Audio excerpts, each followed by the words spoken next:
Eu vou contar um histórico rápido que ocorreu-me há 15 dias. É muito difícil acontecer esse tipo de indagação. Um cidadão tinha uma documentação a ser regularizada e não havia meio de se regularizar, trouxe-me para mim lá no escritório, eu peguei a documentação, fui analisar, era uma sesmária ainda de uma divisão de uma capitania hereditária, a sesmária do Ipiranga. E, sem dúvida alguma, fui atrás dos caminhos necessários e regularizei o imóvel para o cidadão. Um outro detalhe que me ocorreu também há pouco tempo, que cada dia que passa, cada problema que surge no escritório é uma aula que a gente aprende a mais. E esse aprendizado eu gostaria de transmitir aos senhores, que com a minha idade, com 80 anos de idade, eu continuo ainda estudando, lendo. Todos os dias, a primeira coisa que eu faço no escritório é abrir a ASP para ver quais as informações que existem, quais as publicações, etc., que é muito importante. Surgiu um problema no escritório de um imóvel que o cidadão comprou. Esse imóvel estava oferecido numa caução de locação. Pois bem, eu não sabia que haveria toda essa exigência da corregedoria. Acontece o seguinte: se na lavratura da escritura desse imóvel, quando passar para o seu cliente, não for observado que transmite-se ao comprador, além da propriedade, o domínio, a posse, também o direito fica subrogado no direito de poder descaucionar aquele imóvel. Porque se não tiver isso na escritura, lamentavelmente, o novo comprador não vai poder descaucionar, porque a corregedoria não permite, e oficiais dos cartórios não aceitam o descaucionamento. Bem, amigos, o grande problema do alerta na compra e venda de imóveis, ele se prende sempre a um item único. E é sobejamente conhecido por todos vocês. Eu gostaria de falar alguma coisa e depois abrir as perguntas para poder ilustrar o que estiver a meu alcance. As certidões, por exemplo. Por que a estação das certidões? Primeira certidão que vocês devem extrair para poder examinar a situação do imóvel e a situação dos vendedores do imóvel é a matrícula do registro de imóveis. Na matrícula do registro de imóveis, vocês devem observar que ela não tenha nenhum gravame que possa impedir a transação. Mas um detalhe que o nosso presidente cansa de falar em todas as palestras dele, que, lamentavelmente, isso ocorre com meus corretores também, o corretor pega o imóvel para vender, aliás, ele trata com o proprietário, mas esquece de pegar a autorização por escrito, a declaração do proprietário de que o imóvel está em condições perfeitas para ser vendido, com toda a documentação em ordem, que a vida dele, proprietário, está em dia com a parte jurídica total, pode vender o imóvel sem problema. Então, o que ocorre? Uma das principais certidões é essa, o registro de imóveis. Por quê? Na certidão do registro de imóveis, no caput da certidão, ele vem constando exatamente o que é o imóvel. Normalmente está lá o R1, o imóvel, tal, com toda a configuração, todo o detalhe do imóvel. Na sequência, vem as averbações que, porventura, tenham sofrido o imóvel, ou mudança de nome de rua, ou mudança de número do imóvel, e, na sequência, veio, finalmente, vem lá o nome do proprietário. Com o nome do proprietário, Ali vocês têm o SIC, o RG, o nome da esposa. Então, com esses elementos na mão, o que os senhores devem fazer? Extrair as certidões, principalmente, uma das certidões que há pessoas que acham que não tem grande importância. Eu, por exemplo, entendo que a de maior importância é a certidão trabalhista. E hoje, com a nova norma do DRT, vocês não precisam mais sair da sua casa para pedir certidão trabalhista. Você entra no computador, faz o pedido, vai ao Banco do Brasil, recolhe a taxa, escaneia a taxa, comprovando que está pago, manda, e depois de 5 dias, o DRT não manda a vocês a certidão, não. Fica disponível no computador, o senhor, puxa, via computador, está com a certidão pronta na mão. Então, isso facilitou bastante, porque antigamente nós tínhamos que fazer todo esse pedido, depois ir na Barra Funda para tirar a certidão. Outra coisa, observar se o cidadão que está vendendo o imóvel, se ele participa de alguma empresa.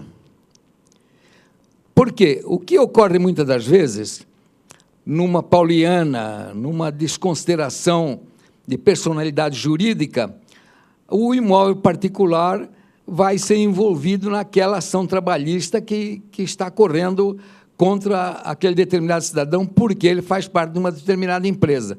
Então, essa informação, para vocês escolherem mais fácil, eu, por exemplo, uso a Associação Comercial de São Paulo, que o custo é muito baixo, a mensalidade deles, e vocês tiram as informações, ou então um breve relato na junta comercial, com o nome do cidadão que constar na matrícula do registro de imóveis. Uma outra certidão que, de grande importância, são os distribuidores forenses. No distribuidor forense, vocês vão verificar a vida jurídica dos vendedores. Se ele tiver algum problema, ou na família, ou nos executivos fiscais, está lá acusado na certidão. Então, vocês têm que tomar sempre o cuidado para fazer uma venda tranquila para o seu cliente, porque hoje, com a alteração, a inovação da Lei 12.236, que alterou a redação do artigo 725, hoje o corretor é responsável pela transação que ele efetuar com o seu cliente, sujeito até participar com a propriedade particular dele para cobrir o prejuízo que ele deu ao cliente dele. Basta vocês verificarem o artigo 725, na Lei 12.236, vocês vão ver, antigamente a redação era meio dúbia, ficava no ar, hoje não, é taxativa, o corretor responde mesmo totalmente pela informação errada que ele der para o cliente. São problemas na transação imobiliária simples de se fornecer aos clientes com segurança. Por quê? Hoje, qualquer corretor tem o seu computador.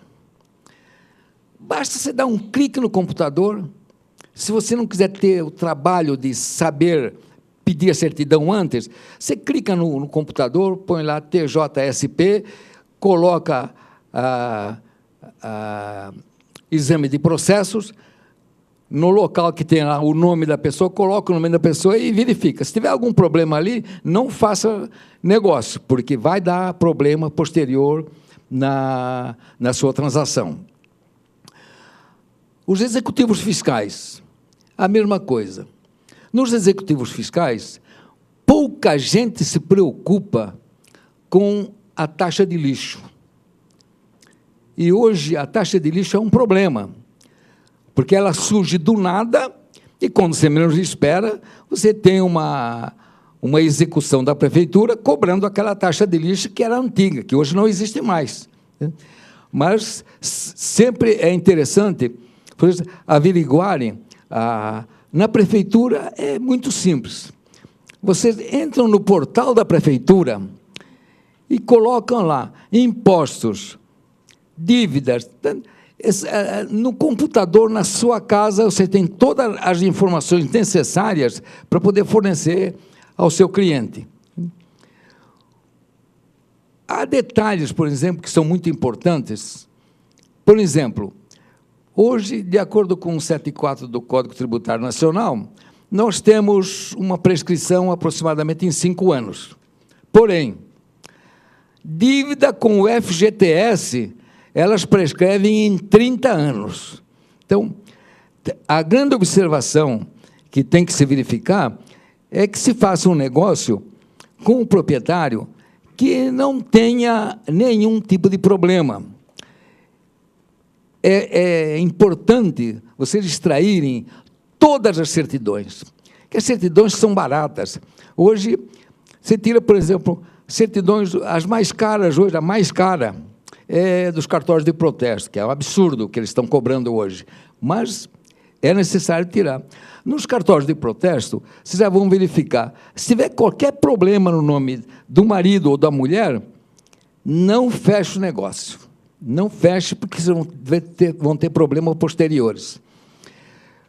Nos executivos fiscais, a mesma coisa.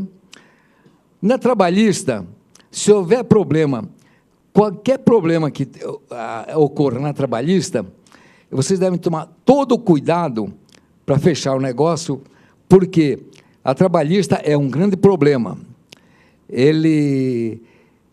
Teve um caso de um cliente nosso que, depois de 20 anos, perdeu a casa. Porque, quando ele comprou, havia uma ação ajuizada de uma empregada daquela determinada firma, em que o proprietário do imóvel era sócio, né? E ele não tomou os devidos cuidados, também não pagou a empregada corretamente, e o processo rolou e andou por tanto tempo até chegar ao ponto dele perder a casa. Não perdeu, porque ele me procurou, falou assim: o que é que eu devo fazer? Falei: procura essa pessoa, vai lá no Departamento de Trabalho, faz um acordo, acerta, porque você vai perder, isso vai para leilão e o resultado vai para pagar a pessoa a quem você ficou devendo. E realmente foi o que aconteceu, de uma maneira razoável, sem criar maiores problemas. Eu gostaria de deixar aberto a vocês possíveis perguntas, e, na medida do meu conhecimento, que eu não quero que vocês tenham isso aqui como uma palestra, não. Isso aqui é um bate-papo entre amigos, que eu vou procurar sempre transmitir a vocês aqueles poucos conhecimentos que eu adquiri nesses 53 anos de militância, tá entendendo? E eu sempre trabalhei com simplicidade, humildade, e sempre aconselhei todos os corretores que trabalham conosco. Primeiro, antes de você vender o imóvel, conheça-o, visite o imóvel, conheça a estrutura física do imóvel, o estado geral do imóvel, e diga ao seu cliente exatamente como é o imóvel. Não minta, porque mentira tem perna curta, e você nunca será um corretor reconhecido no mercado. E, graças a Deus, nesses 50 e poucos anos, a gente sempre esteve trabalhando, o meu filho hoje, que é o gerente da empresa, e nunca tivemos problemas graves, não. Boa noite. Boa noite. Parabéns. O senhor tocou num assunto que é primordial: documentação imobiliária. É a parte mais importante de todo o mercado. Não adianta uma boa tratativa, não adianta um bom imóvel, não adianta o senhor ter, de um lado, uma pessoa querendo comprar, do outro, uma pessoa querendo vender, se não tiver a documentação 100% em dia. Exatamente. Essa documentação, na verdade, é uma lei federal.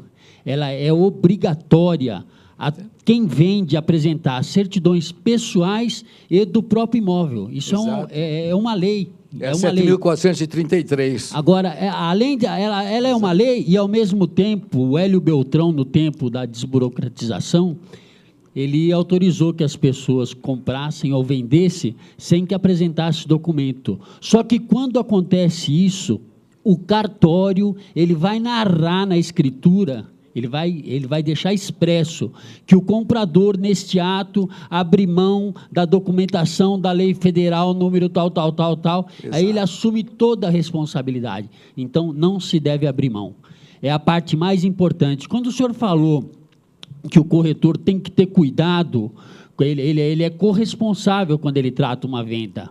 Ele tem a parcela de responsabilidade diante dessa lei que o senhor mencionou. Exato. Mas tem uma coisa também que o cliente, é normal o senhor perguntar para o cliente, sua documentação, minha documentação está em dia, está tudo certinho. As pessoas, por desconhecimento, eu tenho cliente que comprou imóvel, ficou 25, 30 anos com a escritura dele, é dele, e nunca levou registro. Eu tenho cliente que ele adquiriu imóvel através de sucessão, de partilha, e ficou lá com o formal de partilha, terminou, o juiz outorgou para ele, e ele não pegou aquele formal de partilha e não levou registro. Entendeu? Então, essas coisas, o cliente, na inocência dele, não que ele está agindo de má fé, as pessoas elas desconhecem que elas tinham que tomar determinadas atitudes em relação à propriedade, e ela só vai descobrir que tinha que acontecer quando vende. E quando vende, quer para ontem. E para ontem, nesse país, não funciona. Você vai depender de uma justiça federal, você vai depender de um cartório de protesto, você vai depender de uma justiça trabalhista. Tem uma série de fatores que vai determinar seu tempo. Então, o que o senhor falou realmente é importantíssimo. Estava bom que precisasse. A minha pergunta é, como é que o senhor faz com o seu corretor em relação a essa situação de documentação? Eu agradeço o colega pela pergunta, ele é pertinente e muito bem feita, apropriada para o momento. Veja, o nosso presidente cansa de falar. A Lei 6.530, no seu artigo 20, peçam aos senhores vendedores dos imóveis autorização. Para você fazer jus à comissão, não basta a autorização de venda. Os meus corretores já têm impresso. O cliente declara que é praticamente um contrato. Declara que o imóvel dele está apto para ser vendido, que ele não tem nenhum problema com a justiça, entendeu? E está com tudo em ordem. E depois, quando surge a proposta, eu faço questão de pegar a proposta por escrito, protocolar ela com o proprietário, porque amanhã, se tiver uma comissão para receber, com certeza nós vamos receber, entendeu? Então, o nosso presidente Viana cansa de fazer isso, falar. Pegue a autorização, pegue a documentação e trabalhe tudo em cima de documentação por escrito. As certidões, por exemplo, o corretor de imóveis extrai todo aquele colorário de certidões, faz um relatório e entrega para o comprador toda aquela certidão documentada. Porque se não tiver documentada, o que vai acontecer? Amanhã o comprador é prejudicado e fala, não, ele não me entregou nada, não estou sabendo de nada. Então, a sua pergunta foi muito boa e parabéns, viu? Muito obrigado. Eu também pratico, no meu dia a dia, procurar trabalhar os imóveis sempre com exclusividade. E, nessa razão, eu já extraio todas as certidões no momento que eu sou contratado, eu suportando, para ter certeza absoluta que aquilo que ele eventualmente declarar, eu estou autorizando que o imóvel pode ser uma declaração vazia. Então, eu tenho certeza porque eu extraio as certidões antes. O ano passado foi determinado que, além de todo aquele rol de certidões, nós também ficássemos obrigados a uma consulta que só o cartório de notas pode fazer na data, no dia da lavratura da escritura, sobre a indisponibilidade de bens. Certo. Então, vamos supor, eu extraí as certidões, apresentei ao comprador e, dali 20 dias, nós vamos fazer a escritura. ele já deu um sinal, depois pagou uma parte na documentação e ficou um saldo para a escritura. Chegou lá na escritura, levanta-se a consulta, foi colocada uma indisponibilidade de bens. Como fica? Realmente não é fácil, porque a responsabilidade do corretor até esse ponto é nenhuma, porque ele tomou todo o cuidado de extrair todas as certidões, né? Como essa certidão é uma atribuição do escrevente do cartório, nós não temos essa possibilidade. Eu, por exemplo, eu trabalho com 3 cartórios, já há muito tempo, então, eles me dão as informações, mas isso é extraoficial, o senhor não tem nada por escrito comprovado. Eles me dão, eles falam assim, olha, isso aí está com indisponibilidade de bens. Então, aliás, eu peguei uma documentação ainda hoje, antes de vir para cá, uma certidão, que o rapaz falou assim, mas eu queria comprar esse imóvel. Eu falei, você não vai comprar. Por quê? Porque os bens do cidadão estão indisponíveis, mas isso constava na matrícula. Quando consta na matrícula, é muito fácil. Qualquer anotação que tem na matrícula, eu me baseio no seguinte, se surgir, houve um caso, desculpe, houve um caso no meu escritório, que o cidadão foi comprar um imóvel que estava penhorado pelo Bradesco. Aí, eu falei assim, posso comprar, seu Daniel? Pode, não tem problema nenhum. Extrair todas as certidões, ter a certidão do registro de imóveis, ter todas as certidões, tudo em ordem. Bom, comprou, lavrou a escritura, tudo certinho. Aí, passou 6 meses, veio o Bradesco lá para executar. Eu falei, nada disso. Eu fiz questão, veja bem, dei um trabalho para o escrevente. O escrevente transcreveu na escritura que foram apresentadas todas as certidões pertinentes a 7.433, ou seja, trabalhista número tal, expedido em tal data, cartório de protesto em tal data, então, colocou tudo. O registro de imóveis, não, o advogado do Bradesco titubeou e não registrou a penhora no registro de imóveis. É problema dele. E o meu cliente ganhou a propriedade. O senhor acabou de responder a minha segunda pergunta, porque Desculpa. fez bem, a grande maioria dos cartórios colocam no texto da escritura que a parte compradora dispensa a apresentação das certidões de lei, porque se eles a mencionar, ele vai ter que ter aquilo arquivado no cartório, e justifica, então, que ele teria que ter um galpão para arquivar, mas não é nosso problema isso. Não, é super importante que não deixe fazer essa menção e mencionar, uma por uma, todas as certidões apresentadas. Exato. Porque, senão, lá na frente, poderá suscitar dúvida, porque ele dispensou e ele tem os documentos em mãos e poderá. Mas essa questão da indisponibilidade de bens é bem isso. Não só porque é uma atribuição só do cartório que a gente pode obter essa informação informalmente, certo, e acontece comigo também, mas no negócio poderá gerar um desconforto e um desfazimento de negócio, que vai gerar dor de cabeça por mais precaução que nós, corretores, tenham tomado. Exato. Aliás, o senhor está numa região que eu vou parabenizar o 11º cartório de registro de imóveis, excelente. Exemplar. O doutor Vicente, o Tarsis, olha... 14º também na Rua Jundiaí. É o 14º, o Ricardo Narrat. É fora de série. Trabalha muito bem. Agora, há cartórios que não dão informações nenhuma, é um problema. O meu escrevente, eu sempre pergunto a ele, como é que está a situação para a lavratura dessa escritura? Felizmente, nós tivemos um caso só até hoje com indisponibilidade de bens. Então, mas era um caso já esperado, porque a situação do cidadão fazia parte de uma empresa, a empresa já estava mal, então a gente estava meio balançando. De qualquer forma, as certidões estavam em ordem, não tinha problema, não. Saíram em ordem, mas estavam com indisponibilidade de bens. Então, eu acho que isso está de parabéns, porque é assim mesmo que se trabalha. Aliás, o nosso presidente Viana cansa de falar.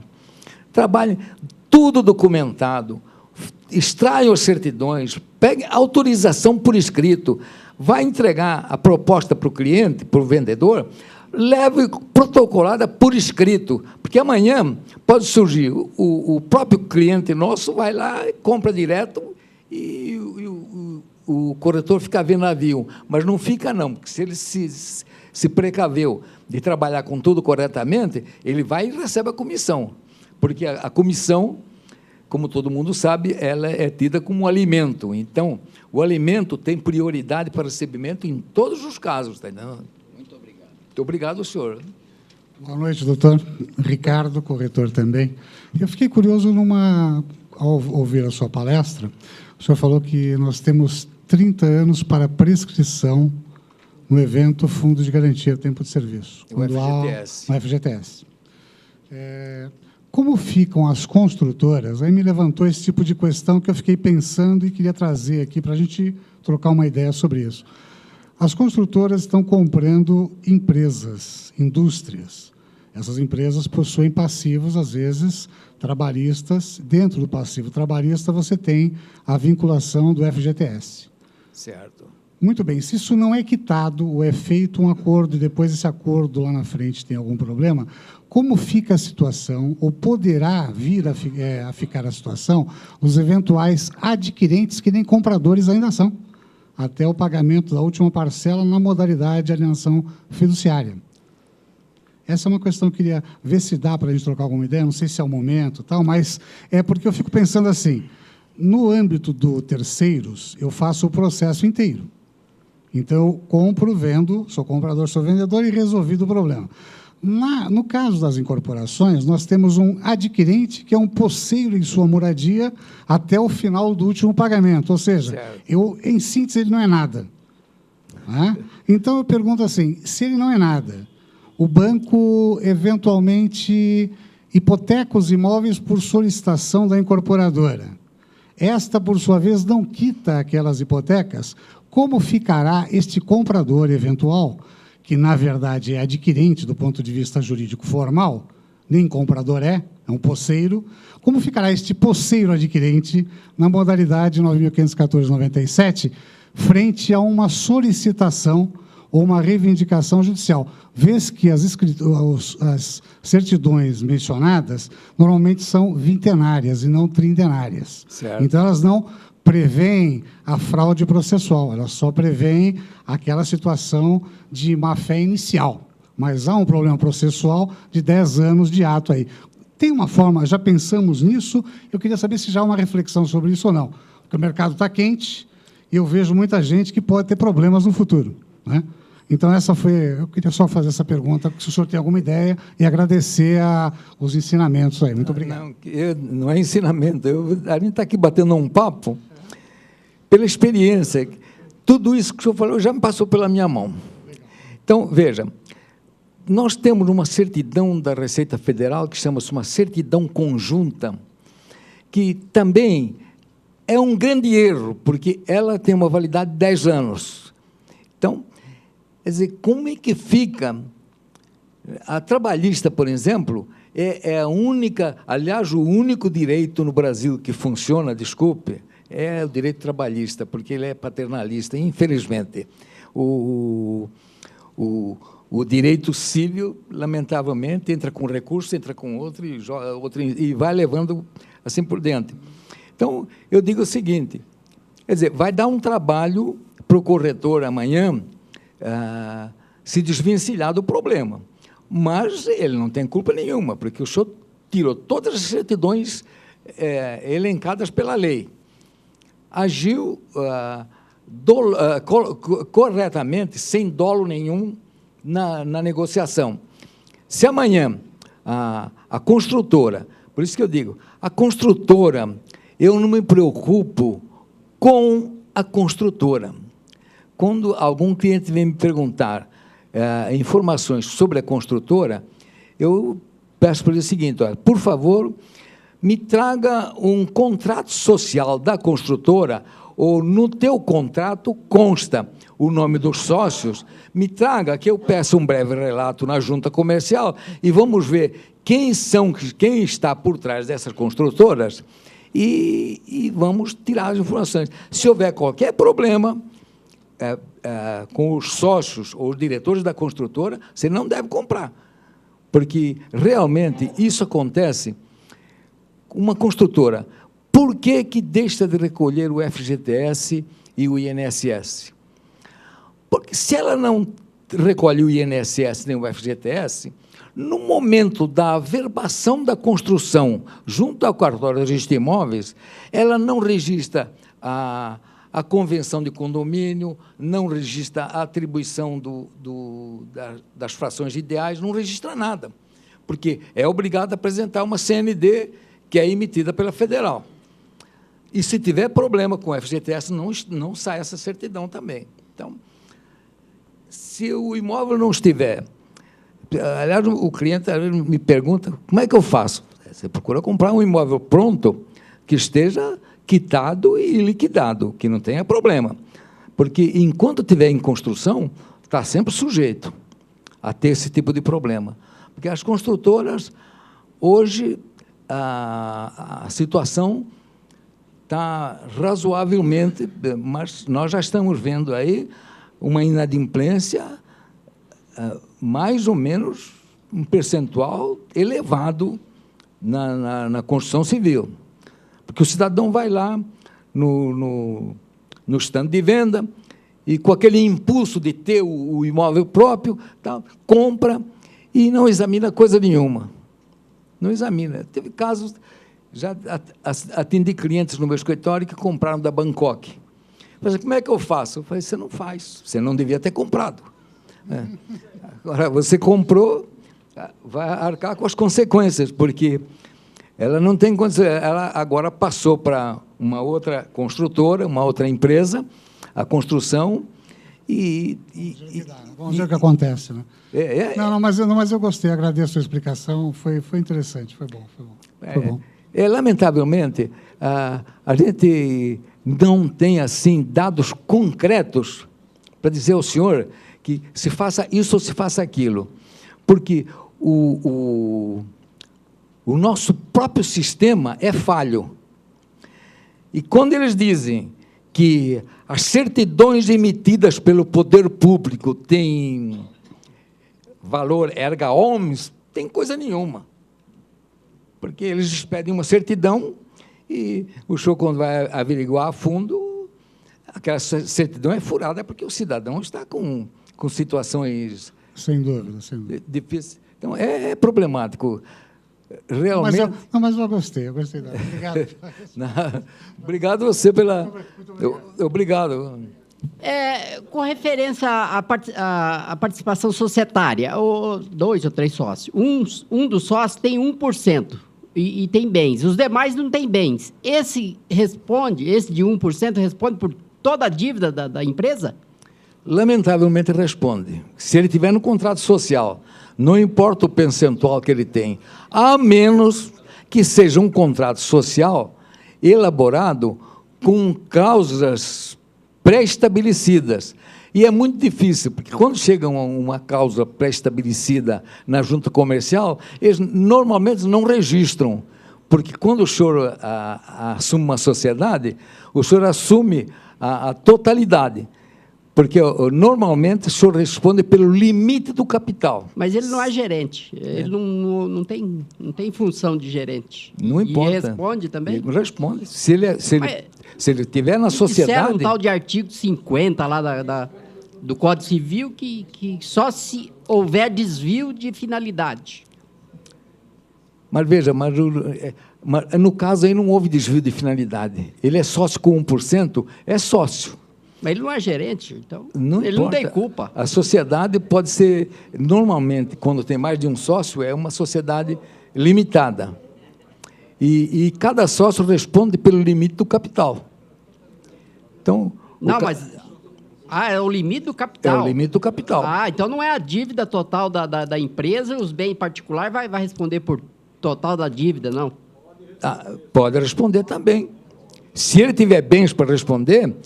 Sinceramente, por isso, o cidadão vai montar uma sociedade, certo? Quais os cuidados que ele tem que tomar para abrir uma sociedade? Primeiro, ter uma uma certidão de antecedentes criminais, principalmente, uma certidão de cartório de protesto, uma certidão trabalhista. Se o cidadão não tiver problema nenhum, fique sócio dele que não vai ter problema. E depois averigue o patrimônio dele, se ele tem condições para ser sócio da empresa. Porque, muitas das vezes, o cidadão abre uma empresa pura e simplesmente para fazer alguma coisa, ou então emprestar o nome dele para participar de qualquer empresa, e vai responder pelos problemas que a empresa tiver, não tem dúvida nenhuma. Eu vi outra perguntinha. Eu ouvi dizer que qualquer tipo de imposto em dívida ativa nunca prescreve. Se tiver escrito na dívida ativa, não prescreve, não. Nunca? Não. Então, não é só o FGTS? Não. Não é só... Mas, veja, por exemplo, a prefeitura, o senhor tem uma dívida com a prefeitura. Essa dívida transcorre 5 anos, a prefeitura não registra na dívida ativa e não cobra o senhor. Aí, se ela jamais vai deixar de registrar. Acontece. Acontece. Eu tive 8 multas da prefeitura por colocação de cavaletes na rua, derrubei as 8 por prescrição. Porque não foi para a dívida ativa. Não foi para mas se vai... Se vai para a dívida ativa, está registrado, o senhor vai pagar. Aí fica para a eternidade, não tem nada de... Eles vão lhe cobrar. Tá ok, obrigado. Não, desculpa, viu? Com relação a um conceito de fraude a credor, Certo. quando o proprietário participa de empresa, ele tem que exibir série de documentos, certidões negativas. Certo. E o advogado do comprador, ele exige o histórico de 20 anos atrás, para ver se ele tem alguma coisa que pode ser apontado. A justiça ou a jurisprudência protege, na prática, 3, 4 anos, 5 anos, ou pode usar de 20 anos para poder processar? Veja, o cidadão participa de uma empresa. Essa empresa, por qualquer razão, não deu baixa na junta comercial. Continua o nome dele lá na empresa.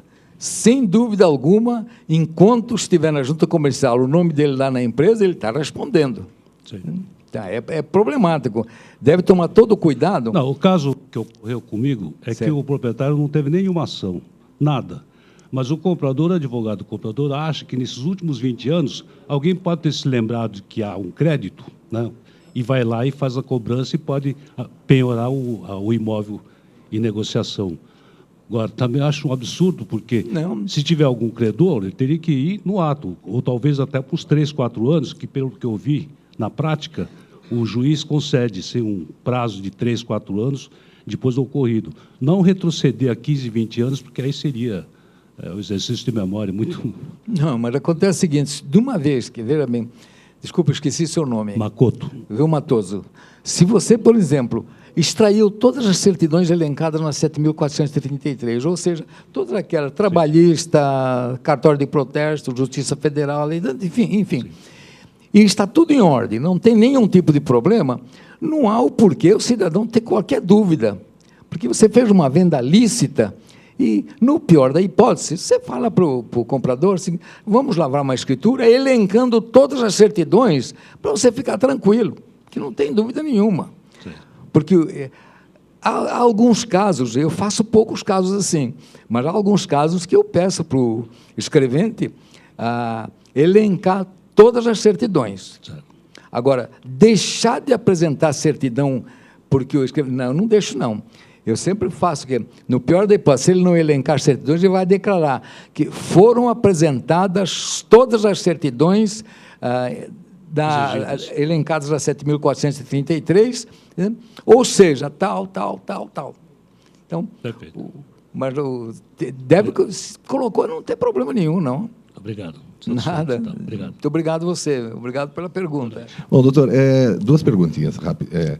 Quando nós estamos falando a respeito das construtoras com certidões negativas, essas coisas todas, me ocorreu no decorrer da conversação aqui, dificilmente nós vamos ter alguma construtora que não tenha alguma ação trabalhista, alguma coisa do tipo.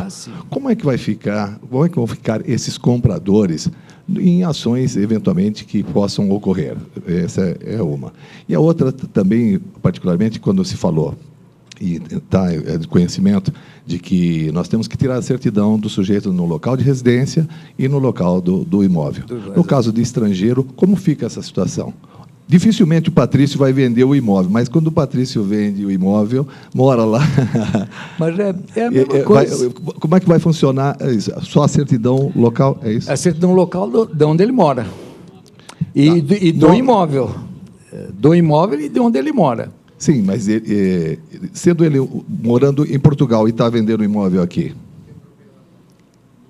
Eu aconselharia ele para vender o imóvel aqui, veja, colega, ele tem que estar, no mínimo, credenciado e registrado aqui no Brasil com o CPF, o cadastro de pessoa física. Se ele não tiver cadastro de pessoa física, ele não vai vender o imóvel aqui no Brasil, porque a lei não permite. Se ele tem o cadastro de pessoa física, ele tem uma identificação qualquer, ou passaporte, ou modelo 19, que hoje é o RNE, Registro Nacional de Estrangeiro. Entendeu? Então, nessa documentação, tem que ter em algum lugar o endereço dele, senão ele não tira o CPF aqui no Brasil. E não tirando o CPF, ele não vai vender o imóvel.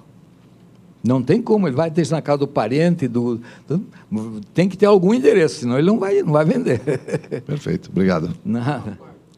Proprietário do imóvel, através de uma herança da esposa dele. Casou, era dele também. Certo. E esse imóvel, para ser vendido aqui no Brasil, ele mora nos Estados Unidos, lá não existe CPF. Qual é a solução? A solução é a seguinte, ele terá... Eu estou com um trabalho de Houston, dos Estados Unidos, que eu estou vendendo um imóvel aqui no Brasil. O que acontece? A pessoa de lá terá que nomear um procurador aqui, com CPF, com residência fixa, com local certo e determinado, para poder assinar a escritura. Caso contrário, não vai conseguir lavrar essa escritura. Através de uma procuração, então. Uma procuração. Está certo. Tem uma procuração com todos os poderes.